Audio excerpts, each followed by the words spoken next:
L'obiettivo che ha la Regione Veneto è quella, sul modello di CAV, di far rimanere sul territorio della nostra regione gli utili prodotti dalle autostrade. Quindi vuol dire che chi attraversa un'autostrada veneta, tutto ciò che viene prodotto dagli utili dalle autostrade verrebbe reinvestito in infrastrutture sul territorio.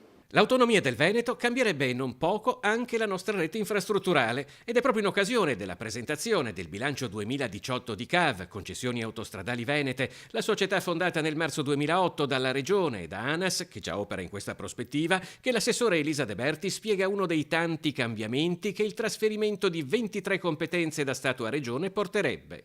Come bilancio regionale, per quanto riguarda gli investimenti infrastrutturali, abbiamo risorse molto contenute. Per il bilancio regionale vorrebbe dire tutt'altra prospettiva, investire nelle infrastrutture sia per l'adeguamento, sia per garantirne la disponibilità, sia per aumentarne la sicurezza, ma anche per nuovi investimenti sarebbe sicuramente tutta un'altra storia. L'esercizio CAV di un 2018 che ha segnato un aumento sia di traffico che di ricavi si è chiuso con un utile netto di quasi 23 milioni e mezzo di euro, ciò che porterebbe l'autonomia qui è già realtà. A me piace sottolinearlo sempre perché in realtà è un unicum in Italia, una società che non distribuisce dividendi ai soci ma mette gli utili a disposizione del socio Regione Veneto, il quale li utilizza per ulteriori opere infrastrutturali sul territorio del Veneto. Come è andato il 2018? Il 2018 è andato benissimo, chiudiamo con un utile di oltre 23 milioni e 400 mila per la precisione. Gli sguardi quindi anche in questo campo tornano alla trattativa che si sta svolgendo a Roma.